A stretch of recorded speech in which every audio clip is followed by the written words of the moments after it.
Welcome back to Glenn's Comic Corner Classics. That's non-classics. This is episode number 1345 and Doubleshot number 1239. You're probably asking, Nick, where are your reviews for your Shimmy Have the Apprentice and Fire Force? I didn't get a chance to watch the stuff today, so I'll get a chance to watch it tomorrow along with Case Closed. That's the simple gist of it. Because normally I would have these done. It's just that because I was in a Discord call for a few hours, it got late and I just didn't get a chance to do it. But I still want to put out at least one video today, and you're probably noticing I did put out a few videos. I did upload 3 videos. Well, and you probably noticing that I'm wearing a different shirt compared to those videos. There's a good reason for that. I recorded those last night, and I just didn't have time to upload them because by the time I finished recording my 3rd video, it got late. It was basically 11 o'clock, and thing was, at that point, because I had to get up work the very next day early, I had to go hop in the shower and go to bed. That's the gist of it. But tonight I don't have to worry about that because, well, tomorrow's my day off. So I don't have to worry about that. Okay. Now, once again, yes to Marvel trades. The first one, I haven't done this one in a while. And this book just came out I think just a few months ago. This is the 8th volume of The Immortal Hulk. The Keeper of the Door. This collected issue is 36 of 40 of the ongoing series. And here's a surprise, though. Still the same creative team. Yes. That's something interesting, though, about this run. Now, aside from the fact you have Al Ewing on the writing, which he writes every single issue of this book anyways, surprisingly, he's still the same artist. Yes, Joe Bennett himself still does the artwork here. Mostly put for this one, we started with picking up right where the last story arc left off, where the Hulk is basically attacking he basically accidentally decimated a town with his gamma radiation, and Gamma Fly is called in. Now, Gamma Fly at this point, well, this is an old Alpha Flight team that mostly was a training team. This one along with Beta Flight. That's what it was originally meant for. Gamma Flight, this version is meant to deal with gamma-rated people. And this version is comprised of the husband-wife duo of Absorb Man, Crusher Creel, and Titania, and Puck. And that's it. Tina McGee, basically, was that McGee herself? She's in here. Now, here's something interesting about this woman. I looked up online. I initially didn't know this. She's actually, believe it or not, named after the reporter who chased after the Hulk from the 70s TV show. Which I'm like, huh, that's interesting. I love it. I mean, since when do you have a reporter in a Hulk comic book chasing after the Hulk? I'm like, what the heck took Marvel so long to do this? Because the Hulk's been around since the 60s.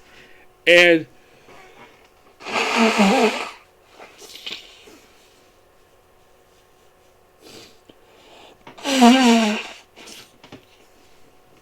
the reporter himself, McGee, he did frequently appear in the show. I have watched the show. And he did appear in the first of the TV movies that the Incredible Hulk came out with. Surprisingly, he did not appear in the sequels. No, he appeared in the first one because it's basically the Hulk returning. Surprisingly. But that's something just that. So, we look like that we have the Hulk apparently. This is actually one of the Hulk's personalities taking charge. And Rick Jones, who's basically sort of this abomination type creature. And we also have a scene with the leader. Now, I think this is really weird that Al Ewing picks leader as this. Where the leader is apparently this strange parasite creature. Where apparently his face can open up and have this thing that can absorb somebody inside of like, what? What the heck is this? I mean, I get the fact that Hulk is basically based upon horror movies. But the thing is, this book basically has pretty much gone to the old horror roots. Yeah, we have this thing come out of the leader's face, and we see split open, and we see this thing stick out and absorbs him. Like he's a freaking xenomorph from the Alien movies, which like, wow, that's something. I'm not going to show it because the way I describe it to you, yeah, that sounds kind of disgusting. And this is a comic book that a big company like Marvel released. Now, normally something released by something like, oh, I don't know, maybe like, maybe Dark Horse might do this, but Marvel? They picked something this disgusting? Yeah. The thing was, he wanted to absorb Brian Banner, the father of Bruce Banner, just to take his place in this other door area. Now, despite the fact this is called the Keeper of the Door, we don't actually know who the Keeper of the Door is. We do see that Sasquatch has come back, while also possessing the body of Doc Samson, and pretty much making him Doc Sasquatch. I'm like, that's interesting. And we also have, in the Hulk's mind, we see the return of the Woodbreaker Hulk from the Planet Hulk storyline, which that's actually pretty cool. I like the fact they brought that back. There's also the Devil pops up in here. Joe Fixit comes to the real world. And it's just a pretty fun book altogether. I thoroughly enjoyed it. And I'm going to give this book roughly a 9.5 out of 10. It's a damn good book. Yep. Though I think the stuff with the leader is getting kind of gross. But I'm thinking, though, like, I think there's something with the actual Abomination. Because I don't think anything has been done with the original Abomination ever since he was briefly resurrected by the Shield. Yeah. Alright, next up is a book that I never thought I would talk about here. Now, the title of this book was actually referenced in Avengers Endgame. And this book is technically a spin-off of the Thor title. Because if you look at the cast, it's mostly a lot of Thor characters. We have the Asgardians of the Galaxy, the Infinity Armada. Yep, this is the first line for it. And this collects the first 5 issues of this 10-issue series. You probably thinking, wait, would this series start and end last year? No. This started back in 2018. And this book is written by Colin Bunn. Yes, Colin Bunn writes this book, The Asgardians of the Galaxy. Yeah, in case you're... There's actually the Easter egg I'm mentioning is, believe it or not, happened in Endgame where Thor jokingly refers to the Guardians as the Asgardians of the Galaxy. Excuse me. As to the cover, this is the lineup of this group, which is comprised of Angela, Thor's smoking hot older sister, Valkyrie, Annabelle Riggs. They kind of possess the same body. Yeah, this is something that happened in pages of Phyllis Affairs, what he mentioned here, which is kudos to the fact that we also have Kevin Masterson. You're probably thinking, who the heck is Kevin Masterson? He's also on Thunderstrike. Yeah, Thunderstrike was, believe it or not, a character from the 90s. Yeah, he has a brief ongoing series that ended after 24 issues. And in the final issue of the series, Thunderstrike died because he got possessed by blood. The idol was the Blood Axe. And he had to be killed by frickin' Thor. And after he died, his son, Kevin, was basically entrusted with the Thunderstrike, which is what he's got on the cover. Yeah, that object he's holding, yeah, that's the Thunderstrike. Though this looks a little different. Because nice. We also have Scourge the Executioner. Now you're probably thinking, wait, why is he here? Why is he not in hell? Now, the reason why he was in hell, because he died back in the 80s. Yeah, he got killed off during Walt Simon's run while protecting a bunch of alien, trying to protect people from during alien evacuation, which is similar to what happened to him in the movie, in Thor Ragnarok. Yep. You also see, oh look, is that a destroyer armor? Yes. The host of this damn thing is like, wait, he's the host? It's Kid Loki. Yep, Kid Loki. And this is basically like, we also have guest appearance by the Imperial Guard and the Nova Corps. I'm like, wow. When this book was launched, at the time when it was launched, there was no Guardians title. Yeah, there was no Guardians of the Galaxy, which was like, wait, why is no Guardians title? Yeah, I thought that was kind of weird. And this book does reference what was going on in the Thor books. Which, good job, Colin Bunn. That's actually a great job. They mentioned the Thor as the Asgardian Shi'ar War, which actually came like the year prior to this. We also have stuff basically up to War of the Realm, which good job for doing that.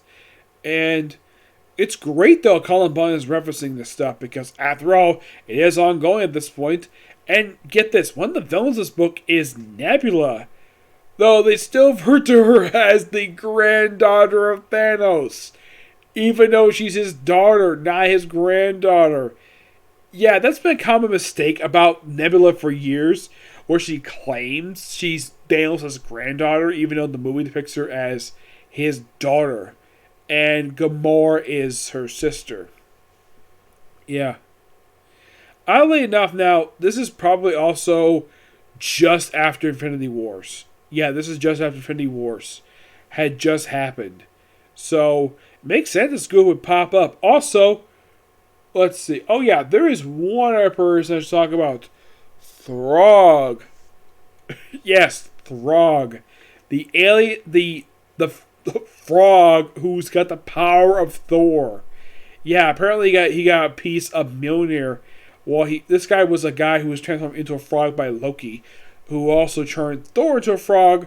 Though Thor turned back normal. And this is Throg, Frog of Thunder. Yes, funny character. I like the fact that he brought this up. And at one point, the Asgardians of the Galaxy first are fighting like some Nebula pirates, and then they're briefly fighting the Shi'ar, and end up getting arrested by the Nova Corps. Which I'm like, wait, is this scene when they show them walking in the hallway?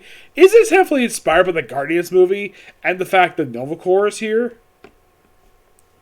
That's what it seems like to me. And Scott Aston, yes, the character who's created by Gary Duggan, he appears in this book, and he's a pretty decent person. It's actually one of a couple times I can think of where he appears in a comic book. Actually, a few times. He appears in a comic book not written by Gary Duggan. Yes, I think like the first this happened was Infinity Countdown Champions. This is another book he appeared in where Gary Duggan doesn't write him. And the other book I can think of is Champions Volume 3, and that's it. Yep. Now, aside from that, give Colin Bunn the artwork on here, the writing, excuse me, we also have the artwork is mostly by Matteo Latoli, who does the pretty much majority of the artwork here. We also have a bunch of co-artists on here. For issue 3, we have 3 different artists. We have Jill Thompson, Andrea Lemagio, and Mike Del Mundo. 4 is basically done by a couple of artists. That's the main one. It's Nacho Basuchos and Luca Marcia. And the final issue, which is basically literally does issue 4 and 5, and 5 is also by Stephen Hans. The cover art is done by Dale Cohen and Jason Keith. Yeah, this is a fun book. Surprising this book didn't last very long. I'm going to give this book a 10 out of 10. It's just pure fun. Yes, I love this book. Now, unknown exactly why this book ended. Yeah, this book, if you're curious how long the book lasted for, 10 issues. Which are like, really? 10? 10 issues. Yeah, that's how long it lasted for. 10 issues. The only reason why I can think of why it ended, because maybe the book wasn't selling too well, which I don't see how. When you read this book, there's no reason not to buy this book. I mean, if you're a long-time comic fan, you're probably like, yeah, I know some of these characters. I mean, people know who Angela is, like comic fans do. Heck, even people fans of Spawn know who this character is. I mean, Valkyrie, who does not know who Valkyrie is? We have Scourge on the cover.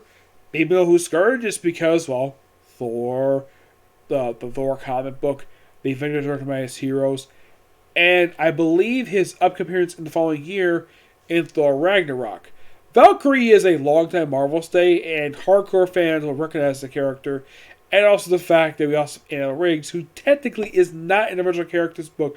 She first appeared in the first issue of Fearless Defenders, where, get this, in her first appearance, we have her being saved by Valkyrie, and apparently for Animal, as a thank you for saving her life, she proceeds to make out with her in the very first issue, and Brunhilde is like, I'll talk about this later. Apparently, it kind of hints at the fact that, well, Valkyrie's bisexual. Nothing comes to this, mind you, because Annabelle Riggs ends up dating an Inhuman toward the end of the Phyllis Fitter series, and Valkyrie's got no problem with it. Now, in case you're curious to, like, why this Annabelle Riggs not appear on the cover, because she shares a body with Valkyrie. Now, the reason for this, you have to read issues 6 and 7. Because in issue 5, Annabelle dies when Valkyrie went berserk. Valkyrie regrets what she did. She wanted to bring her back, but she decided to merge Annabelle Riggs' life force with her own. Though here's the thing. What happens with her in War of the Realms does not really affect Annabelle Riggs, so it keeps her alive, surprisingly. Yep. But this book is just really good. Like, if you're a Thor fan, I do recommend checking this out because how freaking good this is. It almost seems as though that because, okay, we have no Guardians because they apparently disbanded at this point. That, okay, we need a Guardians book, and, okay, why don't we just have this book take inspiration from the Guardians of the Galaxy movies? And that's pretty much what this book was. And they do have how these characters were recruited. Like, they see how Valkyrie got recruited in the very first issue. We see how Camp Master was recruited, and Throg, even Scourge. Surprisingly, how Angela was able to put this team together, like how she got the Destroyer. There's an explanation for that, but what gave her the idea to do this, I don't know. We also apparently the death of the dwarves in here. All but one are killed by frickin' Nebula by shoving all into space, who apparently have also their fingernails removed. Yes, they had their fingernails removed to make frickin' spaceships. The Infinity Armada, as it's called. Yep. Which is interesting to say the least. Oh yeah, and in case you're curious though, because they're a space-based team, do they have a spaceship? Yes. And it's powered by a piece of the Rainbow Bridge. And here's the thing. Annabelle asked the obvious question. Like, where the heck did you get this thing? And why are we using the power of your warp drive? And here's the thing. Angela never explains where she gets this damn thing. Yes, a piece of the Bifrost Bridge she somehow has, and she never explains where she got it from. And, like, if you're a new comic reader reading this book, and the thing is, Valkyrie mentions the Scourge about her merging with Annabelle Riggs, but she's going to full detail to it. Now, they do have an editor's note in here, which I'm thank you for that, because this book's got a ton of it, because they make tons of references to other stuff, like, mostly to Thor, and even Phyllis Defenders. Excuse me, which is a book that Colin Barton wrote, which is actually 2 issues long in this one. Yeah, the book itself was 12 issues. I have read online that apparently the reason why the book ended was because Marvel didn't like how many books got sold. Yeah, where it actually did lower what they wanted to do. So, like, book didn't do what we wanted to do, so we just canceled the book. Yep, that's pretty much what happened with the book. This book, I'm not really sure what was the reason for it. Could it be low sales? I don't know. But the thing is, who would not want to buy this book? Yes, this book is good. I thoroughly enjoyed this book. This is a fantastic book. Yes, Immortal Hulk is still fantastic as always. But Asgardians of the Galaxy, really, really good. Yep, so yeah, that's it for single review. Next view is going to be 2 trades where they're the pendulum trades of the respective series. Yeah, second to last one. Well, one of those is basically sort of a limited series, though it's also toward the end of this character's run in the comics. And another book that's simply the second last trade of collecting the volume of its series, plus of the overall main series itself, okay? Now, and tomorrow, expect reviews for, hopefully for tomorrow, for Fire Force, your Shima Half-Day Princess, and Case... Actually, no Case Close tomorrow. Nope, no Case Close because I looked at Milan. Apparently, the series is taking a couple weeks off. Yeah, it's a remastered episode airing next week. So, repeat. So I should have those 2 videos up tomorrow, plus the comic corner. Okay, to the next video. Bye.